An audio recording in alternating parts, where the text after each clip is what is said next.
Our very beautiful viewers, we are particularly happy and delighted to have you with us again one more time. And we know that it has been a pleasure, a very big pleasure, of course, talking politics with you.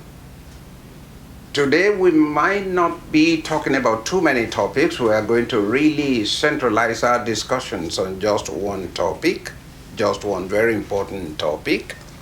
And that topic is about the situation in Edo State politics. We thank God for the relative peace that we have in the state, and we thank God that we have been able to row and row and row. And I'm sure we'll row ashore very peacefully. One thing is spectacular, and it's very well in hot demand, that there must be peace in Edo State, because everybody wants peace. Everybody needs peace. Everybody works for peace. And that is why today we're looking at Edo State empirically. We will examine it, and I have with me, and I don't have any doubt whatsoever having you with me on set. I have been delighted talking with you and having you talk back to me. May I call you Lady Clementina Omokaro? And I think that is a very beautiful pronunciation of the Benin. They don't pronounce R, do they? So, Omokaro is correct. Yes, sir. You're welcome. Good morning, sir. Thank you very much indeed. I've always told her this, sir. I don't know whether you can get yourself out of it. Now that we are talking to other people. Oh, we said this man does not like it at all. Okay.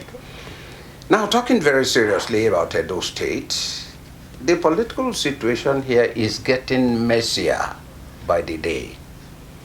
We've had languages that are so obscene, languages that are not allowed in civilized arena, languages that are outrightly reprehensible.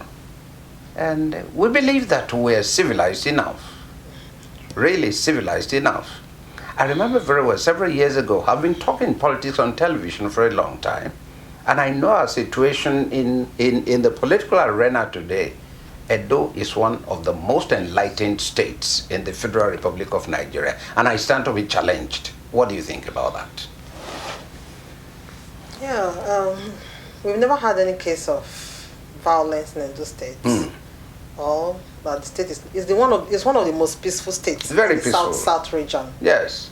You know, because of the kind of monarchy system that we have, checking everything in place, and for us to be saying all this build up, it's a build up towards the election, so we kind of expect it, because everybody is trying to. Politics is a game of interest. Okay. As you know, so everybody's trying to protect his or her territory to the best of their knowledge, but doing it outside the context of peaceful environment can throw the state into a confusion state, and we don't want that. Because if anything should happen now, this is the common persons that will be at the receiving end of the whole thing. So what we are praying for in Edo State is a peaceful election. We are not even in election period yet, and we are seeing all these preparations, and we are saying all these words of words, and it's not really nice in the state. So what we are, mostly as a woman and as the female gender, we want a peaceful election. So for now, we want everything that is building up towards the electoral process to be peaceful. We don't need anybody that come and hit up the politics of the state. So we are talking to the factions involved, the different parties involved, that they should please shift their sword. We are not even in electoral period yet. So we don't want anything that will bring Edo State into anarchy. Thank you so very much indeed. We'll get there, but I'm sure that the Commissioner of Police should be thankful to you for making a very beautiful appeal, and I think I go along with you. But Lady Omokaro, let us look at another situation that bothers me a little bit about politics in Nigeria generally, not necessarily in Edo State alone. Must our interest be on the individual or the state? Because I would rather want to believe that when we're saying progress, when we're saying development, is the progress of the state, the development of the state, not necessarily the progress of the individual or the development of the individual family? Are we really poised in such a way that our protection, our projection, our thrust is on the state rather than the individual? Unfortunately, Nigeria politics is not fashioned out like that. Okay. Because we don't even have the institutions to kind of make the state independent of its own. Everything in the state depends on the individual. We've seen a situation whereby, like I said before in the previous program that we've had here, a governor arrogating so much power to himself. We've seen it's an abuse of the process. The abuse of process. Yes. Because even now, as terrible as the situation is with Donald John Trump, the current American president, he talks about America as a corporate state. He doesn't talk about himself per se. He talks about the president. He talks about the American state. Whatever he does is does in protection of that particular entity, not because of himself. So he says, if you want to impeach me, that's not the issue. The issue is America's interests must be protected. Can't we do the same thing here? We are practicing democracy. We're practicing democracy. But all we have is self-ocracy. Let me put it that way.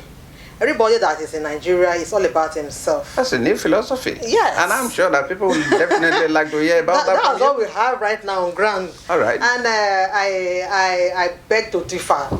Because if you are a governor, you determine what happened to your deputy. Imagine what's happening in Kogi State. Where the deputy governor cannot be paid for 3 years and was even impeached on top of that. So the governors, they have this way of arrogating so much powers, and I still want to, call on these institutions. They're supposed to checkmate all these things.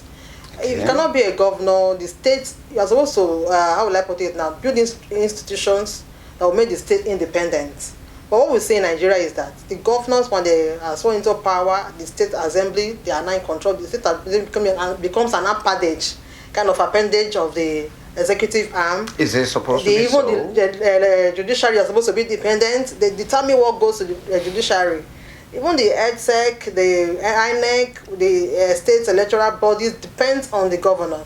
So I think we should try to see how we can make the state function. Now, Lady Omokaro, is it depend on the governor or depend on the government? I want us to really draw a line. Okay. Because there is a line of distinction between the personality and the base of the power we're talking about. We have a trickle effect from the federal down. Go ahead. They say like one of my friends used to say, then Amechi and I go in AIT, say you cannot be looking for a healthy teeth in a rotten mouth. It's not done. Everything trickles down from the head. Okay. If the head is faulty, we've seen the president arrogate so much power to himself, the Senate arrogate so much power, so it has to trickle down. If the presidency cannot have an independent judiciary, an independent National Assembly, and an independent, it boils down. It comes to the state governor wants to also, you see what's happening now, even in Cross River, we have a baby dictator there. Because it has started from the echelon, it comes down to the grassroots. Our very distinguished viewers will take a short break, and when we return, this is the only topic we're going to discuss today, and we really want to start it. If we cannot end it today, we'll just rest it wherever we can, and then come back again to it next time we return, because it's a very, very important topic, and it has to be really, really thrashed out. Stay with us. 24 hours, 7 days a week.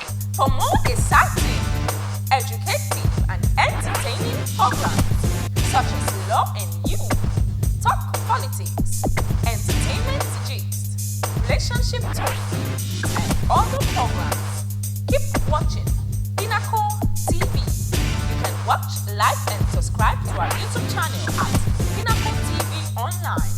You can also visit our website at www.pinnacletv.com. Follow us on Facebook at Pinnacle TV Online or call us on 081 546 99989. Pinnacle You're welcome back. You used a word and it caught my fancy. The president or the governor arrogating power to himself. Is that possible in a constitutional arrangement? Because I know that I don't know of any governor in this country, neither can it be said of Mr. President that he can do anything. He can begin to execute any law without being so empowered by either the National Assembly or the State House of Assembly. And I know that if that kind of a thing happens, the State House of Assembly will definitely feel concerned, and impeachment moves can be made against such governor. Isn't that possible? It's possible. We have to hold our leaders accountable. But the immunity of a thing that the governors have, they've so much abused it, mostly Nigeria and the African system. Maybe it was because we had the military dictatorship rule before, but we now started having this democracy. But people still have this attitude. It's an attitudinal issue whereby they feel that when they're empowered, they have immunity, they can abuse their immunity cover to some extent. And I also want to fault the House of Assemblies and the National Assemblies for not doing their proper oversight functions on functions on the all right. on the executives, because you cannot just be there and the government just use you as a rubber stamp. Most of them, they are rubber stamps. Sorry to use my language. You know, you see the Houses of Assembly becoming an appendage of the executive arm. The executive determine what goes to them. In fact, even the autonomy question, you know, there was an autonomy moved.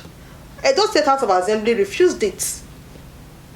Imagine somebody setting you free and you say no, you still want to be under the chains. Isn't that laughable? Well, that's not the present House of Assembly. It was the former. Have they really changed? Well, I don't know whether they have. I don't belong. I to don't that think side. they've changed. We still have the crop of them coming back, and they are still there. All right. So it's an issue we have. It's a mentality. Let me put it that way. It's a mentality we have in Nigeria whereby we feel the governors, they are so powerful, but they are not. If truly there are checks and balances to their excesses. All right. Talking seriously now, the situation that we are in Edo State, or the situation in which the politics of Edo State is in at the moment, is that of the chief executive, for instance, resisting godfatherism.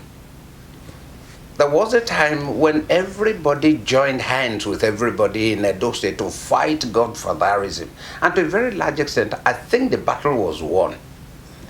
But I don't really know today now if that battle isn't back in full force. What do you think? If the battle was won, why was he fighting godfatherism? Well, I wouldn't know. That's exactly why I'm asking you now. Because I remember very well that there was so much force, there was so much fury. You know, a lot of people said a lot of things, and as a matter of fact, I tell you that people were hit, terribly hit. Fathers were insulted. Things happened.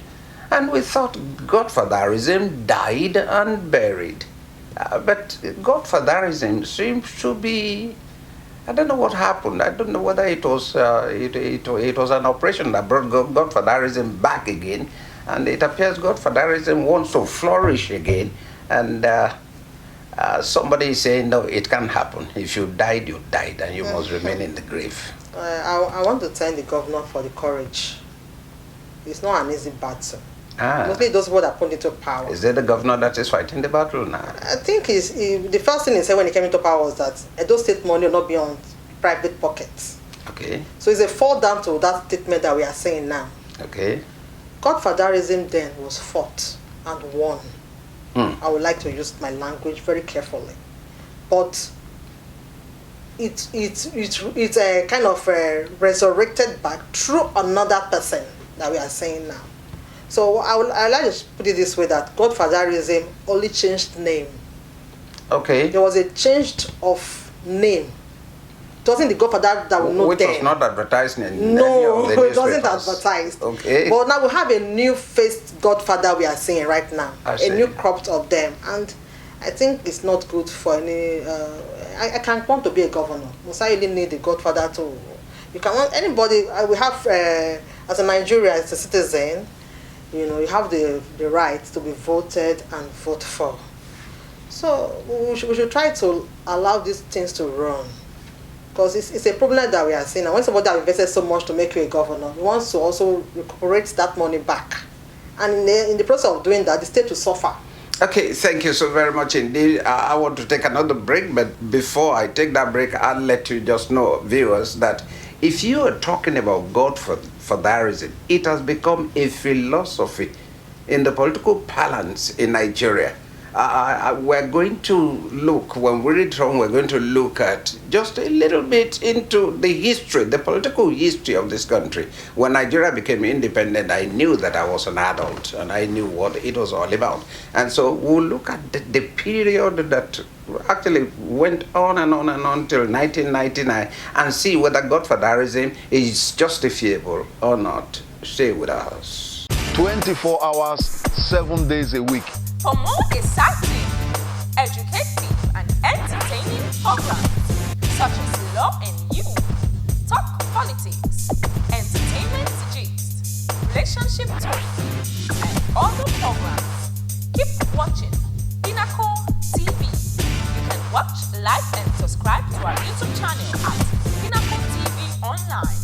You can also visit our website at www.pinnacletv.com. Follow us on Facebook at Pinnacle TV Online or call us on 081 546 99989. Pinnacle TV, top quality broadcasting. You're welcome back. If we are saying that godfatherism it's not good enough for the system, I'm sure that you're old enough to, well, you might not know some of these people, but then they all came up once upon a time in Nigeria. There was Chief Obafemi Awolowo, there was Dr. Nnamdi Azikiwe for the east, and there was Alhaji Ahmadu Bello, the Sardaunar of Sokoto for the north. Some other people rose from them. For instance, it was Sir Ahmadu Bello that nominated Sir Abubakar Tafawa Balewa to become the Prime Minister of Nigeria because he didn't want to come to Lagos. And that at that time was godfatherism. And if you start looking at Chief Obafemi Awolowo from the southwest and you begin to talk about Lateef Jakande, the late Bola Ige, and others, you know, it was a team that took leadership from him. And in the east, you'll be talking about Dr. M.I. Okpara, Ozumba Mbadiwe, and others on the side of Zeke. So it is only today that question of godfatherism took a plunge into disaster. And so we're looking at it now, and I want you to see it. Isn't there something wrong between the old and the new? I think put it on attitude. Okay, that it is attitudinal. Yes. All right. Godfather can be in a very good context, just like the way you've mentioned. But I won't want to call them godfather. I want to call them mentors. All right. Oh, this is beautiful grammar. Yeah, all these things are just colorations. You can have a political mentor. I remember the one I wanted to contest for SUJ. There were some people I met that mentored me. The political race is not a race that you just go into. You need mentorship. Precisely. So I wouldn't want to call them godfathers because the name godfathers itself made them like semi-gods over you. We need one that can mentor. Good ones, good mentorship. Can have a mentee or a mentor. Can even be a woman. What makes him always a man? No, a woman can, people like Senator Folashade Bent, people like Senator Ita Giwa. We have a lot of them. They can mentor, even the girls. You see the female gender, the way they are being used in politics. It's only when it comes to voting that we remember that there are women. A woman can have a mentee that can mentor her into politics. You know, because it's a murky waters. Political terrain is a murky. It's a very mostly in Africa. It's a kind of terrain that you need for that. We should all say People- Africa. It's Africa. Politics is different. It's different. It's different. We have to. Yeah, we have to. What is the establish difference? that fact. What is the difference? There- we have there are so started many- the discussion. We won't stop the discussion, Yes. believe you me, for a very long time because we must get to the root of the problem. Precisely. Yes. So we need these people to kind of people with experience that have passed through that process. They've known what it costs. You know, the good ones. That's what we want. Okay. Not the ones that will invest the money into that venture for you, and after you have won the election, they become a thorn on your flesh. You must appoint people that are going to give to you to appoint. You must do everything at their beck and call. You cannot have your own say. You're just like a figurehead governor. Like somebody said, I'm the governor, but I'm not the governor.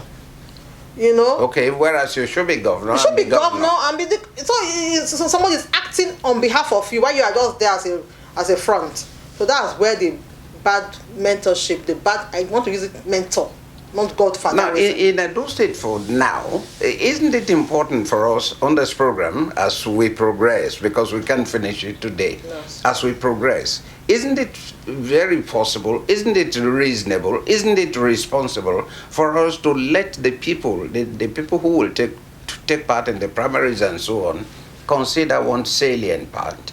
Are you looking at the individual or you are looking at performance? If, for instance, the present governor we have was voted so massively for by the people because of who they thought he would be, and he has, to a very large extent, satisfied their expectations, must now be based on just who he is supposed to be or by performance. Performance is the key. Performance is the key. Yes. All right. When somebody has performed, we saw the case of Ambode in Lagos. Somebody has performed. Most of them will say he's a good performer, but he's not a good party man. Okay. So you can see the context we are going The context, in Nigeria, yes. the trend we are Go going, ahead. and the kind of what we are tolerating now. I think our children will not tolerate it. It's a clarion call. We are sitting on the edge, on the gunpowder here. I don't want us to sit on the edge. No, of I pray any so too. gunpowder. Let's As a take woman, I gunpowder. pray nothing should happen All right. because our children, they are watching this scenario. Somebody have performed, everybody loved the person, and you are saying because he's not a good party man. He didn't meet to your own aspiration. Because you bringing him into that office, you already have a clear cut out plan that you want him to achieve for you. Selfish plan, quote. So if a governor is doing well, everybody loves the governor. Everybody is saying, come back. Is it we want you." compulsory for you to be a wonderful performer and an excellent party man? Is it possible? Yeah, it's possible. It is possible. Yes, Can you it's give me an possible. example in Nigeria? You can have somebody like Tinubu. Okay. Tinubu was a good party man. We saw what happened in the Obasanjo era where he denied Lagos State their revenue allocation, and how he went to the he robbed his hand in debt. He went to start looking for how to start up. he has to start thinking where he's taking cab, how to generate funds, how to generate revenue for Lagos State, how to make the state, the local government function, even without the federal allocation. You can be a good governor, you can also be a good party man. Two of them must go side by side. I would not advise any governor to be a governor and a bad party man. All right, if we're saying party man, and the other man says it doesn't really matter to me what a party man is. I was once upon a time a civil servant, and a civil servant is always a civil servant, and a politician is always a politician. So there is a difference between us. But for me, I definitely can be head of government and do wonderfully better than a politician. How beautiful would that sound? For you to succeed, you need to manage the two. I see. So it's all about human management. Okay, I am sure that next time when we are back on this program, we are going to look at the school that trains politicians. I mean, whether it's a polytechnic or a university, or you can hold a PhD. For instance, if you study political science, for instance, is that an indication that you'll be a wonderful politician? To some extent, it's a curriculum that builds you to be a good politician. But I think before they are swearing into office, they have this, it's like an induction course where all the governors go to. But all you hear is that they are most of the time in that they travel abroad. That's even my own issue. Most of the governors, when by the time they are sworn into office or a week before they are sworn into office, they go on this induction course. Abroad. Are you going to manage people abroad, for crying out loud? You are going to govern people in Edo State. Why can't you hold your induction course in Edo State? So they can be abreast with what is happening in Edo State. But they go abroad, learn in good hotels. I don't even know the resource persons that are taking those courses. No, you didn't go with them. I didn't go with them. So, but I think it's not in depth. It's not in depth. So they should try to see how they can, make the curriculum that do this. People that the resource persons that do these induction courses for these governors to make it robust, so that they can be abreast. Robust, R-O-B-U-S. You have a different spelling for your robust. Ladies and gentlemen, we are particularly delighted to come your way this time, and of course we have to pull strings here now and tell you that we definitely will be back again with you on this program, and we do not rest on our oars until we're able to treat the matter going on in Edo State now to a logical conclusion. Logical in the sense that the right thing must be the right thing, and the right thing must be done. Peace, number one thing in Edo State, and that peace cannot afford to be rubbished by anybody. And so therefore, Edo is here, and we are also here to tell you all that you need to hear about the developments of the political situation in Edo State. Thank you so very much for being with us. We definitely will be back with you. Thank you. 24 hours, 7 days a week. For more exciting, educative, and entertaining programs such as Law and You, Talk Politics, Entertainment Gist, Relationship Talk, and other programs, keep watching Pinnacle TV. You can watch, like, and subscribe to our YouTube channel at Pinnacle TV Online. You can also visit our website at www.pinnacletv.com. Follow us on Facebook at Pinnacle TV Online or call us on 081 546 99989. Pinnacle TV, top quality broadcasting.